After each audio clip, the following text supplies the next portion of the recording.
Hey everybody, it's Sam Amico of HoopsWire.com with another week of the 3-3-0 to go Cavaliers NBA show. And I'm hoping to position the Longhorn behind me today so it looks like I have the horns, which I've done by accident in previous shows. So today I'll also be trying to do it on purpose. I may spend just the whole show there. You guys can let me know how I'm doing. But I'm half Italian, so I kind of move around a lot. You know, I use my hands and all that. Today's also a historic show. For the first time ever, those of you who are tuned in are witnessing for the first time, I did not shave today. This is the first time I did not shave on a Thursday for the show. So welcome, and you're part of history today. I'm sure I'll hear about it from those people close to me. Actually, you probably don't even notice that I didn't shave, so I felt the need to tell you. Anyway, welcome to another show. I am holding here, where's the camera? Right there on this envelope, Cavaliers coaching candidates. Not all of them are actual candidates. Some of them are people I came up with, which I will clarify that as I go through my list. And just names that we're hearing associated with the Cavs, as well as, again, my own suggestions. I feel as if there's probably not a lot of people that really excite me here. I don't know. And that makes me wonder if they did the right thing firing JB Bickerstaff, because I'm like, boy, these are the names. But listen, one thing we have to remember is, well, two things. Let's start with Dan Gilbert. I know that the Cavaliers owner is heavily involved in the search this time. Now, Dan, after his health scare a few years back when he had his stroke, would have been just about, I guess, 4 years ago now, because it was Memorial Day weekend, if I remember correctly, in 2020 or 2021. Forgive me for not remembering the exact date, but it was late May, and he stepped aside, you know, obviously dealing with his health stuff, and he's rebounded slowly but surely from that. And he took some time away from the team, Dan Gilbert, for the most part. And from everything I know, his oldest son was kind of running the team. And I think it was in the plans. This is a little bit of inside stuff for you. It was in the plans for Dan Gilbert's son to run the Cavs and kind of take his place as the de facto owner of the team, his son. Well, from everything I've understood, his son was kind of like, Dad, after a few years of that, thanks, but no thanks. I want nothing to do with that. Now, the rest of us couldn't imagine that, right? The rest of us are like, hey, we had a chance to own our favorite sports team. We're going to be all about it. But, you know, there's a lot that goes into the ownership, I'm sure, that we don't understand. And Dan's son, from my understanding, was thanks, but no thanks. Dan's health has come around. So it appears that Dan Gilbert is very much involved with the team, pretty hands-on again. And this all relates to the coaching search.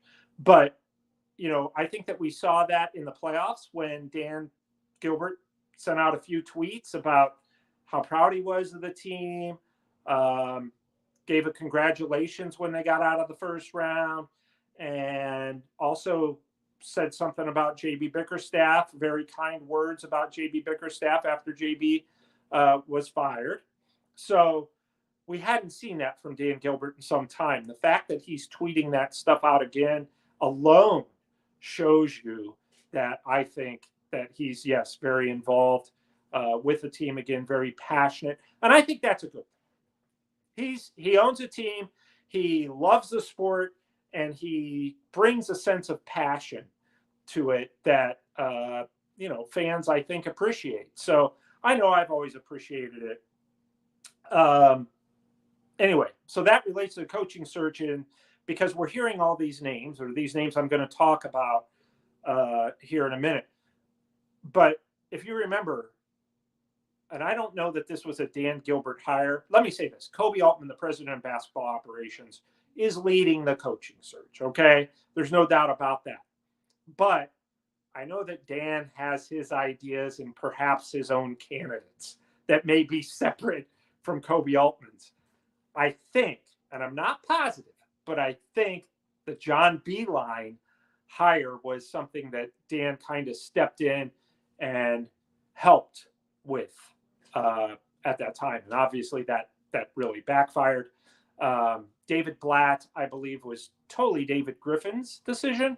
The thing I always liked about David Griffin, the same thing I liked about Kobe Altman, they're not afraid. If a guy doesn't work out, they're not afraid to let him go right away.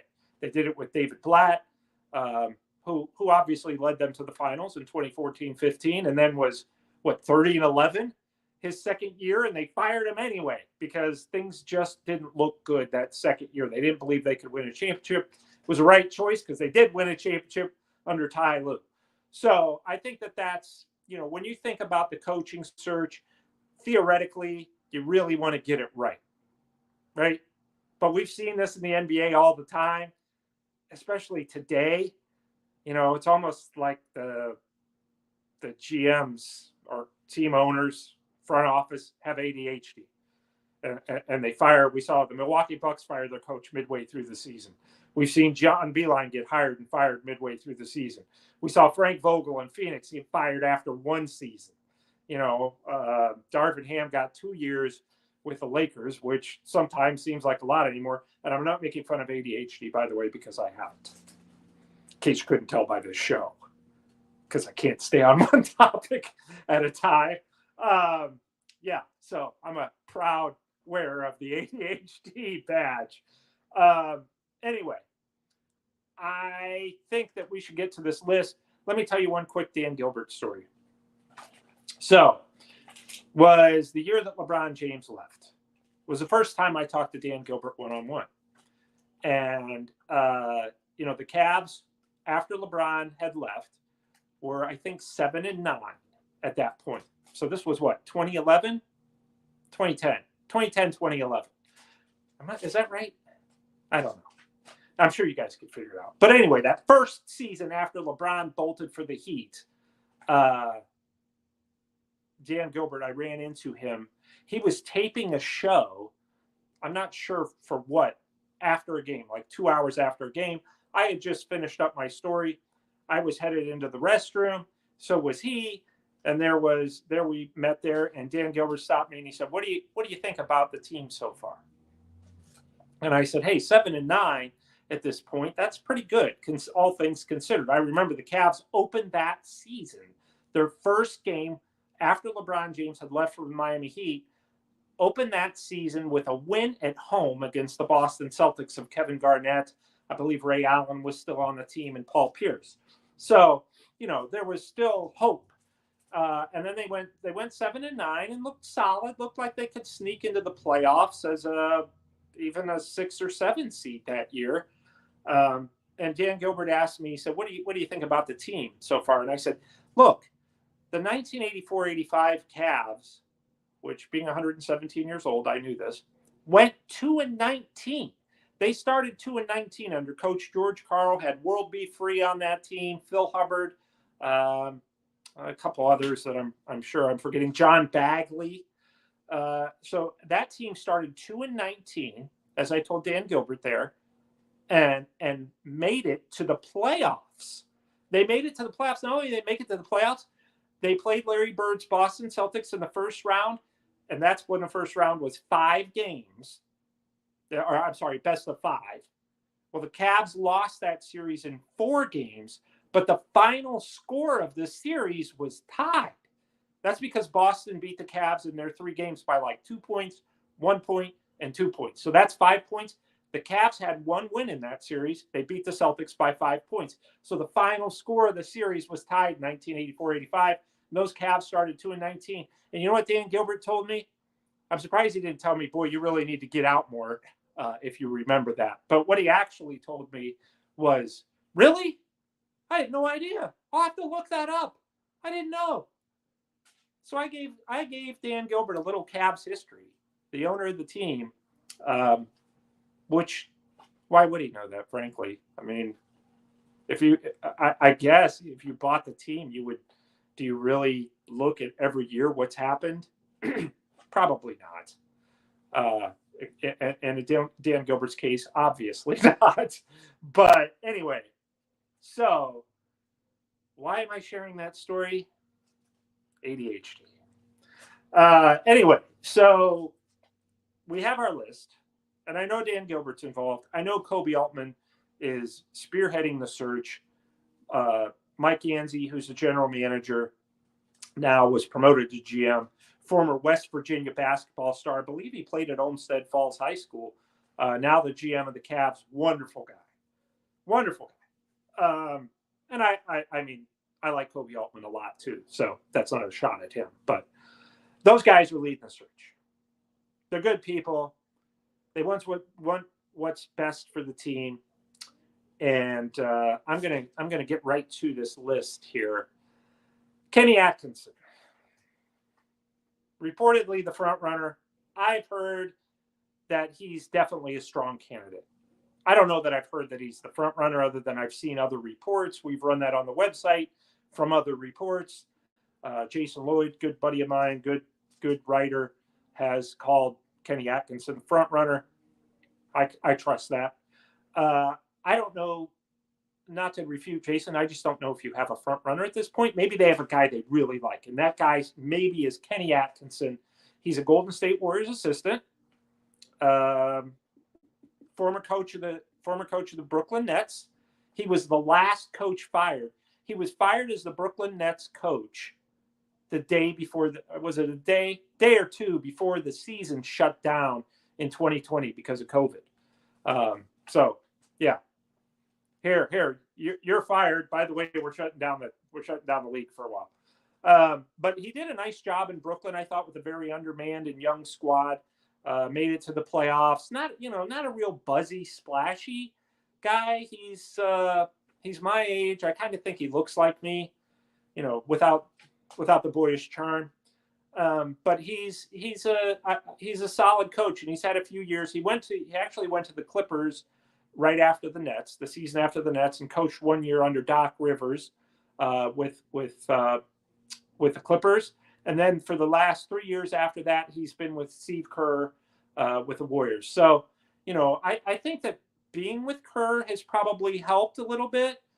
Not necessarily him, but you get to see a different side of how the game is approached. We saw that with Mike Brown, who was defensive, ugly style of basketball. Mike Brown once told me, the uglier the game, the better for me.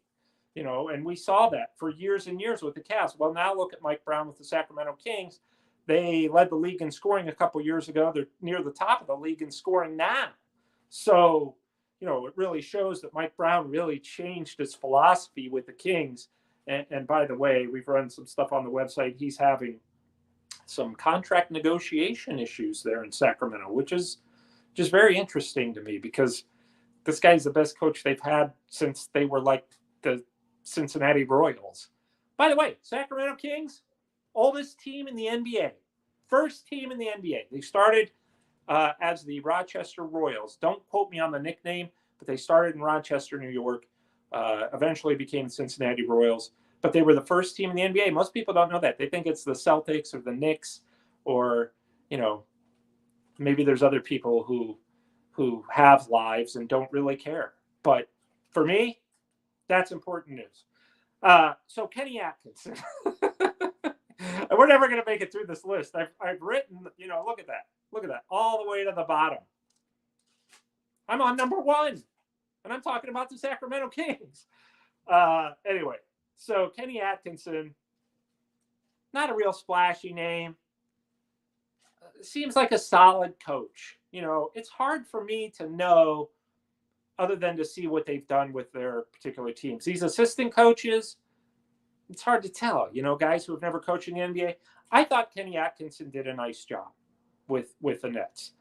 Jared Allen, Karis LeVert were with the Nets then. I know that they're big fans of Kenny Atkinson. They really liked him.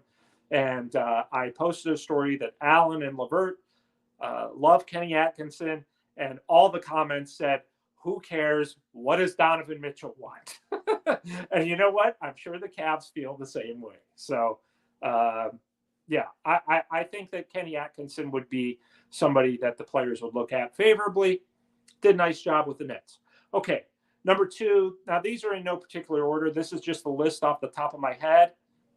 This is going to be a no-go for a lot of you. Probably a no-go for me, but I do like him personally. Can we factor that in? If they put that on their resume when they talk to Kobe Altman. Sam Amico says he likes me personally, and then they'll get their resume thrown out, and Kobe will throw them out of the office. But my next candidate is Darvin Ham. Now, he's not been mentioned by anybody but me, and I don't believe that he's a candidate, but he's available. And I know the Golden State Warriors talked to him a couple of weeks ago, or probably within the last week, about being an assistant there should Kenny Atkinson leave. I don't think if the Cavs hired Darvin Ham, I have a feeling that Cavs fans would not be reacting favorably to that. I thought he did an okay job with the Lakers. That team, that roster is so clunky and so poorly constructed, even though they have LeBron James and Anthony Davis. Look, they did everything they were doing with Frank Vogel, other than, with Frank Vogel, they won the title in the Walt Disney World Auxiliary Gym. But some people tell you it doesn't deserve an asterisk. But anyway, so then they brought in Darvin Ham, who is a longtime assistant of Mike Budenholzer, first with the Atlanta Hawks and Milwaukee Bucks, owns a championship ring from 2021 when he was an assistant with the Milwaukee Bucks. Sam Merrill was on that team, so he has a championship ring as well. But I don't think Darvin Ham impressed enough with the Lakers and didn't have a long enough stretch to get that job. I wouldn't be surprised to see Darvin Ham go to the Phoenix Suns as an assistant, as Mike Budenholzer has just taken that job. So I don't think that anybody would be in favor of Darvin Ham. I just thought I'd throw the name out there. Greg Buckner, who was the Cavs' associate head coach, kind of their defensive guru, would just be sliding over a chair, replacing J.B. Bickerstaff. The only way Greg Buckner, to me, sticks around is if he gets the job. I don't know that, usually if they hire an outside coach, they're going to want to bring in their own assistants. And so I think that's Greg Buckner's lone shot at getting a job. I don't know. I don't know how I'd feel about that. I know the headline says thumbs up or thumbs down, so I'm going to give you thumbs up or thumbs down. I would say thumbs down on Darvin Ham, thumbs sideways on Kenny Atkinson and Greg Buckner. Greg Buckner just has no head coaching experience, and I'm okay with that. I think it's okay. Look, the guy who I can't even pronounce his name, won NBA Coach of the Year, the coach of the Thunder. I think it's Mark Daigneault. I just have to know how to spell it.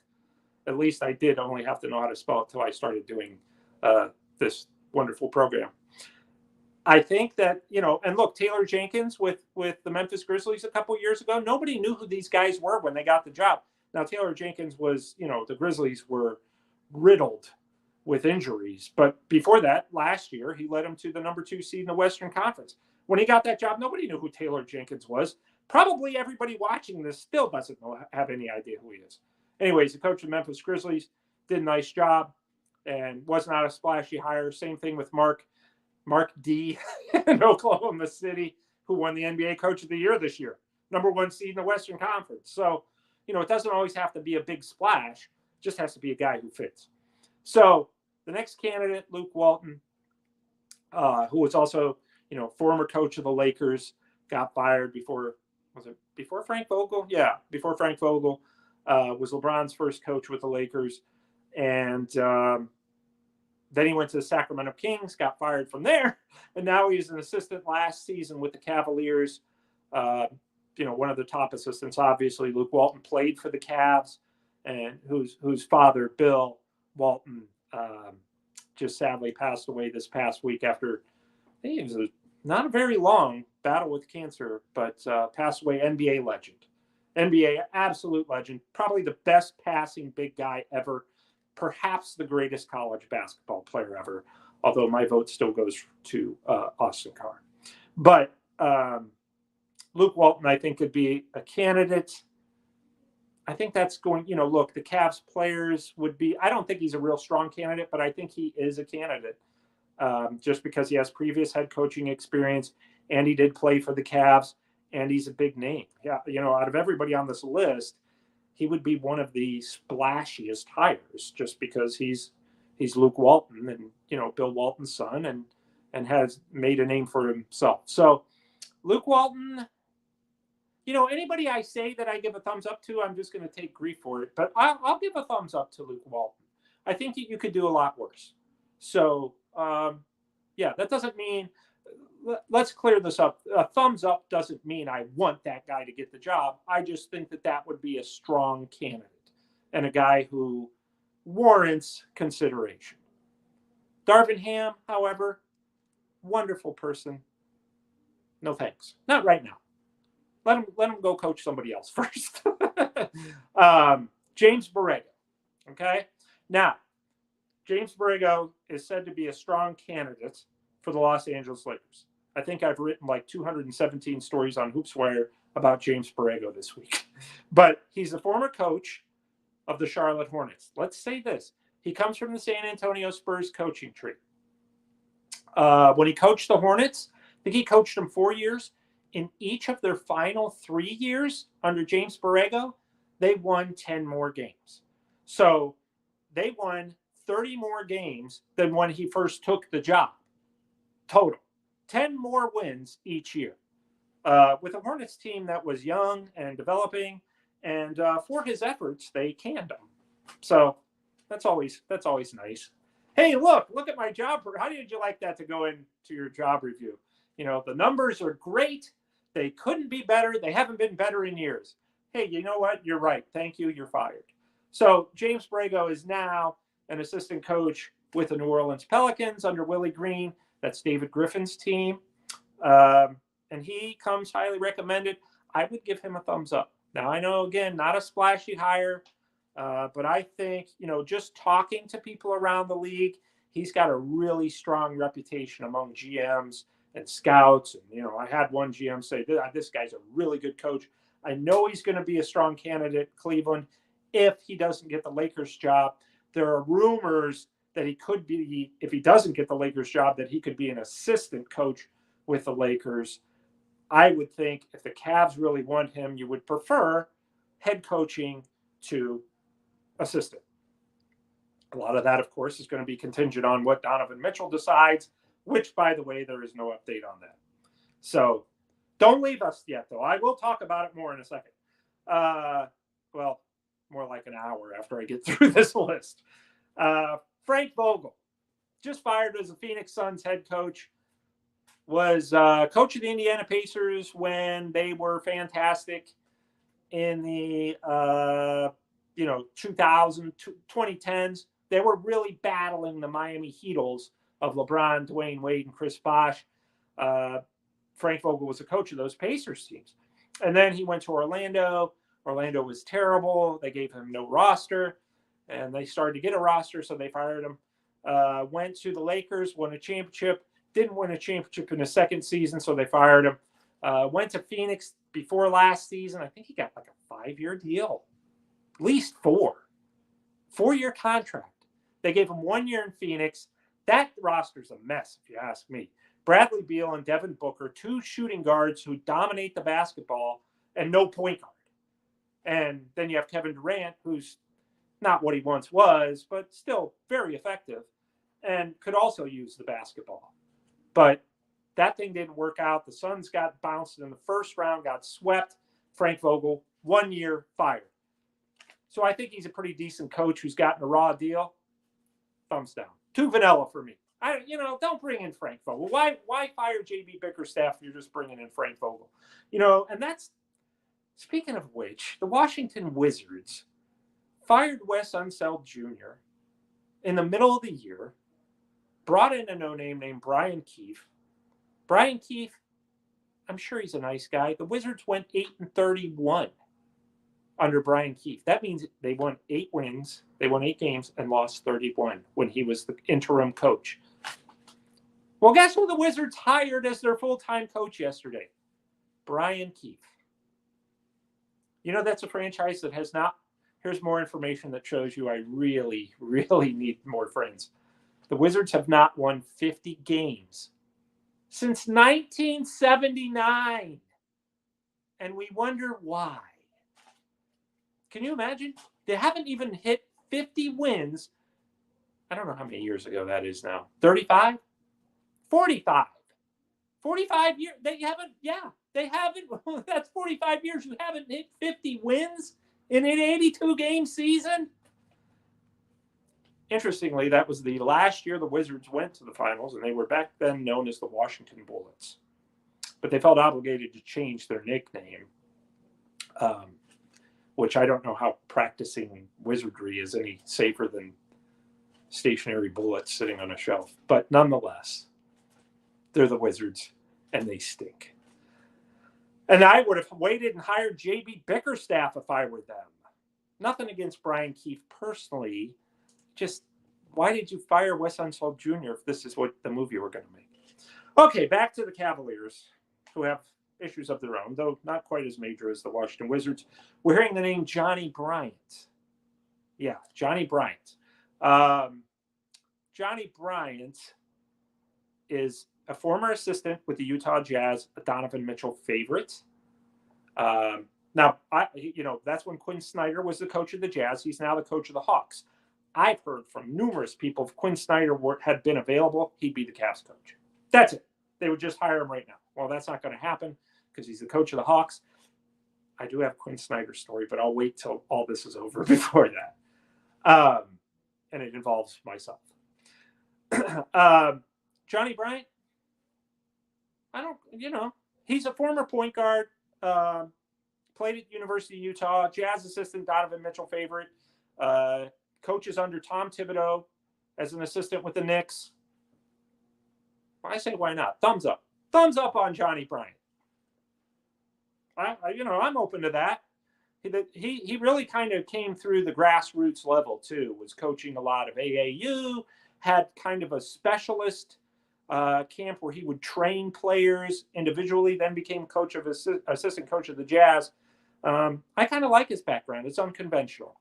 And Donovan Mitchell likes him. That's good by us, right? So, okay, Johnnie Bryant, thumbs up. Alex Jensen, another former University of Utah player, another former Utah Jazz assistant, former coach of the then Canton, now Cleveland Charge. Did a real nice job there, worked for the Cavs for a while. I know Donovan Mitchell really likes him as well. So, and Alex Jensen has interviewed for a lot of jobs over the years. Now an assistant with the Dallas Mavericks.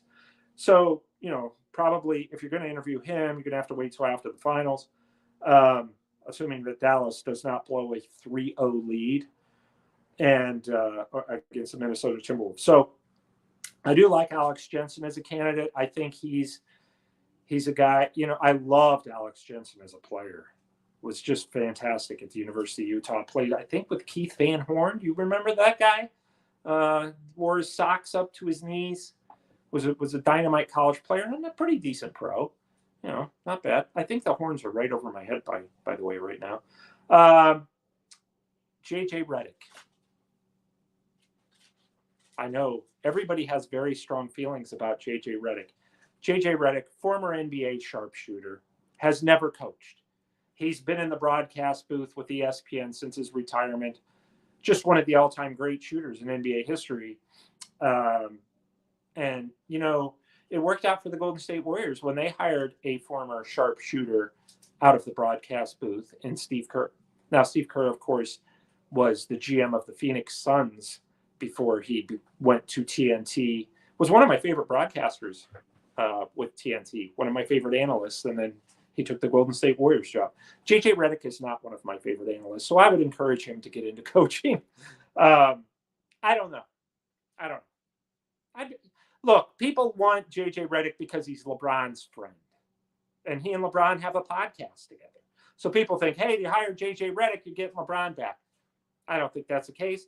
And I also think that he probably is very strongly the favorite in Los Angeles. Everybody's reporting JJ Redick is the favorite Rich Paul saying, well, LeBron doesn't care if JJ Redick gets the job. They just have a podcast together. That'd be like me saying John Sable, my podcast partner, who has been on our program numerous times, on Fox 8. That would be like me saying I don't care if he gets a job that involves me as my boss, as my coach.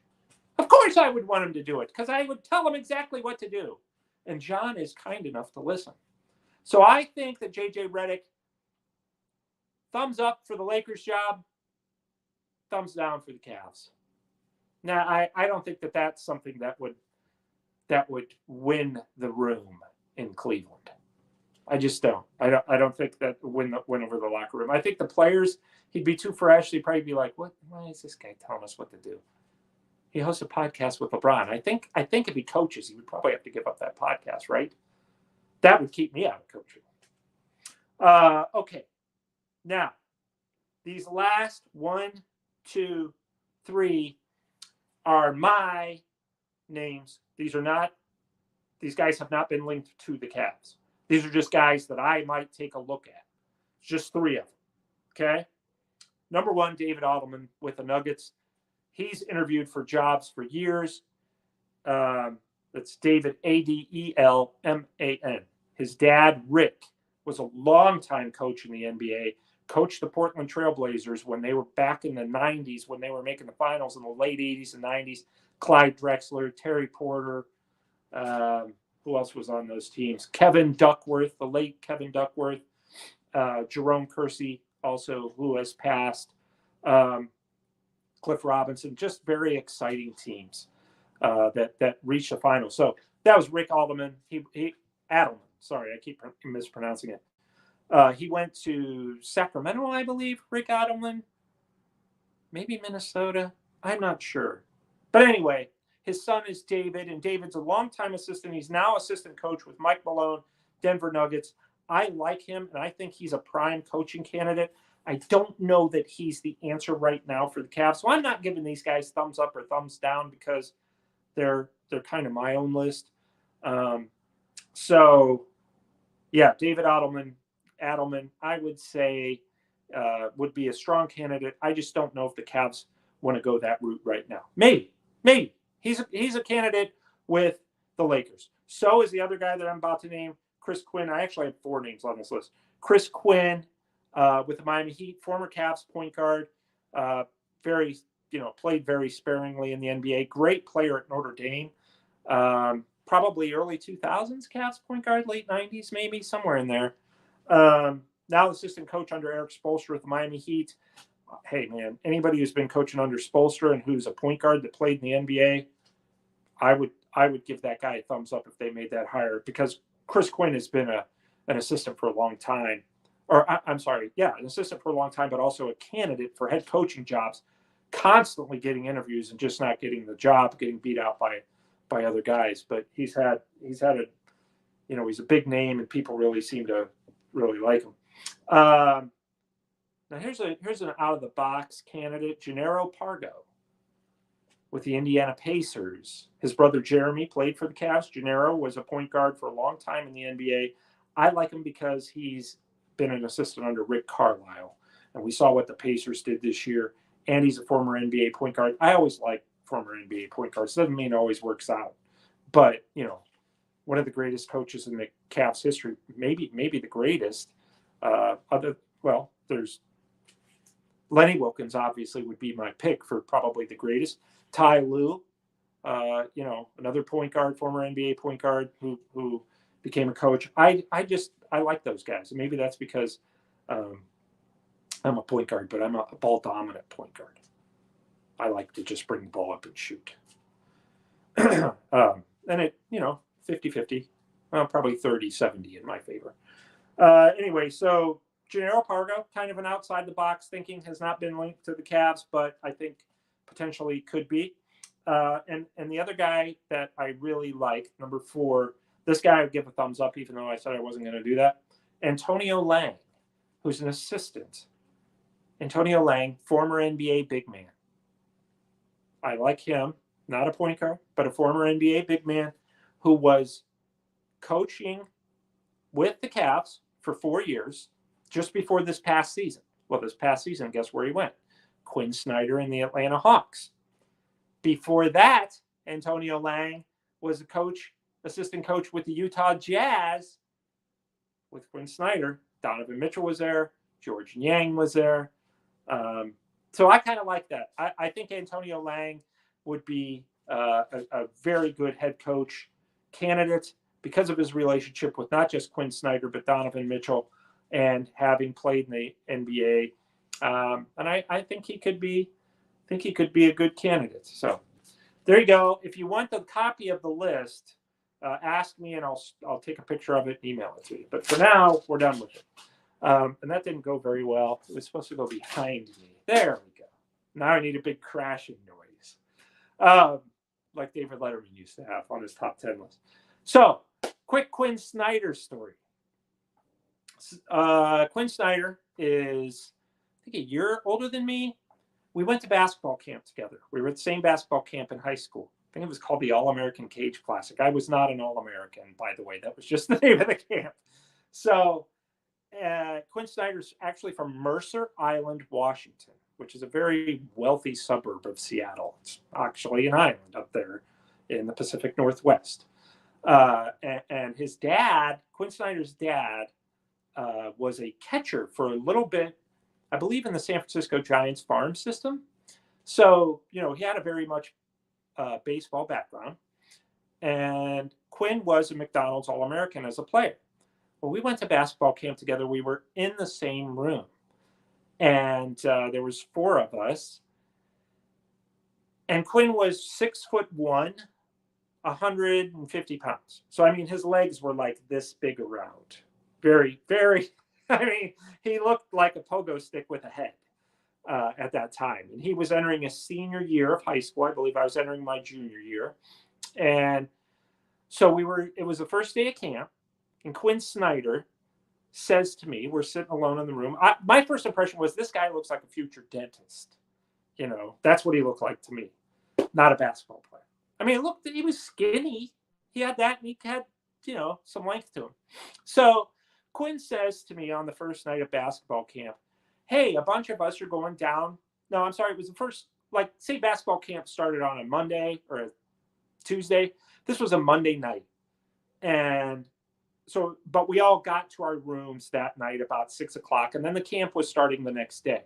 So we were just kind of hanging out in our rooms. And Quin Snyder says to me, hey, we're all going down, or a bunch of us are going down to the gym, just going to play some pickup. You want to go? And I said, yeah, sure, I'll go.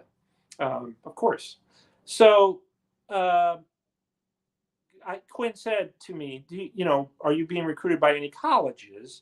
Are you going to go to any schools? And I rattled off some Division III schools that were looking at me. I played at CVCA, Cuyahoga Valley Christian Academy, here in the 330, a very forgettable career. But nonetheless, I was determined to play college basketball. It was, Division III schools and junior colleges and those kind of stuff. I was talking to them, and I actually got a call from Bobby Cremens, who was Mark Price's coach at Georgia Tech. Speaking of Mark Price, I was on his podcast on Monday or Tuesday, so give that a listen. I am for sure the first writer in history to ever be invited on an NBA player's podcast.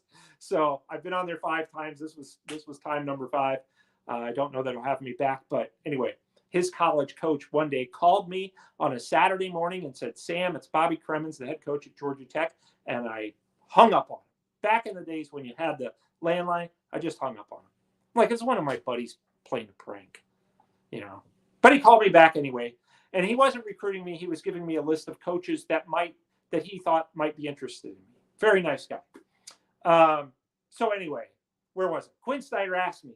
So I told him, Division III schools, probably where I'm going to end up going. I'm just going into my junior year, so who knows? Maybe I'll take off like, LeBron James or Jerome Lane, who was the Akron great at that time. Gary Grant from Camp McKinley went on to play for the Clippers. Those were my guys back in the day. So anyway, Quin Snyder, I said, I just, to keep the conversation going, I said, how about you? Are you being recruited by anybody? And he said, yeah, I've got it narrowed down to a few schools. Probably, I live in Washington. So University of Washington, Missouri, University of Missouri, Duke, and I can't remember. I think he said Cal Irvine, which I thought was interesting. And California. Quin Snyder was a straight A student, and I think graduated first in his class. And fittingly, later he went to major in law and got a law degree. But Quin Snyder, I looked at this guy and I'm like, Duke, Missouri, come on, get out of here. Your future's as a dentist. And there's nothing wrong with that, but just admit it. So Quin Snyder and I went down to the open gym, and I'm thinking, this whole time walking to the gym, I just lost all respect for the guy because I'm like, clearly he's lying. He's not going to Duke or Missouri or Washington or California or Stanford. Come on, look at him. So we start playing. We're shooting around, and he could. I think he couldn't shoot. He was 6'1" and couldn't shoot from the outside, at least in the warm-ups. That was what I gathered. There was nothing special about him other than he was really skinny and his dad played pro baseball. So, sorry, I got a text message there. So first series, Quinn and I are on the same team. I'm obviously the point guard at 5'9". Quinn's out on the wing. First time we're starting our game of 5-on-5. We get the ball. I dribble it up the floor, throw it to Quinn. He bricks a jumper. I'm like, Duke. And then they come down. And then the very next possession, we get the ball. I deliver it to Quinn on the wing. He takes a dribble from the free throw line, maybe two. And I'm talking the other team had a couple of guys who were 6'6", 6'7", right in that area that were pretty good. Quinn took a dribble or two and went up one hand over the 6'6", 6'7" guys and dunked. Like a tomahawk dunk in traffic. And then he did it like 3 or 4 more times. And I mean, it was winners stayed on the court. We won just about every game. And I never got any evidence that Quin Snyder was like much of an outside shooter. But he was like a 6'1". He truly was like a pogo stick. He could jump out of the gym and he could handle the ball. I mean, he was 10 times the point guard I was, obviously. So there were times that we were winning games like 8-0. He would bring the ball up and let me shoot. But there was no need to let me do anything. I mean, Quin Snyder just absolutely dominated, dunked with ease, dunked in traffic. And by the end of that night, I was like, this guy's not just going to Duke. He may be going to the NBA. So it just shows you how deceiving things are. This scrawny kid from the wealthy suburbs dunking all over people. And guess where he went? Yes, probably about a year later, Quin Snyder sent me a whole package, a Duke bumper sticker, Duke, pens and paper and Duke envelopes. He just sent me Duke everything. And guess who Quin Snyder's roommate was at Duke? Danny Ferry. Yeah, they were tight. And then Quinn eventually married Larry Brown's daughter. If you guys remember Larry Brown, the former NBA coached the Sixers of Allen Iverson to the NBA Finals. So, yeah, that was cool. And every once in a while, I'll run into Quinn when he's in town, either when he was coach of the Jazz or the Hawks. And I think I've expressed that story to him. Like, dude, I had no idea that you went to Duke. And you know what? Quinn only averaged like 14 points a game as a senior in high school because teams were triple and double teaming him and he couldn't shoot. So he went to Duke and he perfected his outside shot and he became their all-time three-point shooting leader. That's something else. Something else. Shows you a real good story about Quin Snyder. And guess what? He knows this, and it's not like I'm sharing anything, that's not been made public, but he had some personal demons. He actually went to the Indiana Pacers after Duke. He didn't get drafted by the NBA. He went to the Pacers, and I believe from all accounts, he's never told me this, but all other accounts, they were going to keep him. He was ready to make the team, and he left. He said, I just don't want to do this anymore. And he just had some demons, and then eventually he got his law degree, and could have played in the NBA, but didn't want to. Didn't want any. He was done. He was 22, 23. Probably his whole life was basketball, and he had some other issues. Ended up getting a divorce from Larry Brown's daughter. Been married a long time to someone else now, but just eventually became an assistant coach at Duke under Mike Krzyzewski. Became the head coach at Missouri. Became a coach in the G League, and then worked his way back up to an NBA assistant, and became coach of Utah Jazz when Donovan Mitchell was there, and Donovan just absolutely loved him. And then he decided to step away for a year. Quin Snyder did. The Atlanta Hawks gobbled him up real quick, and that's where he is now. So that's my Quin Snyder story. Pretty cool, though, right?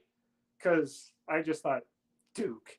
That was all I thought for like 3 hours. I just thought, this guy's a dork. Come on, Duke. And then he was MVP of the camp, I believe, and played the McDonald's All-American game, went to Duke, was in the Final Four with Danny Ferry at Duke, also played alongside Johnny Dawkins, good NBA player, Tommy Amaker, who was a college star, now the coach at Harvard, I believe.